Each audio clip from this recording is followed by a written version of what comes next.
Hello guys, welcome back to another space engine video. Today I'm gonna be traveling from the Orion Nebula and trying to search for a planet with life.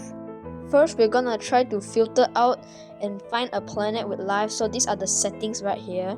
Okay, let's see what can we get. Ooh, there we go.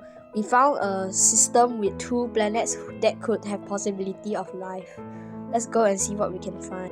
This is the start of the system.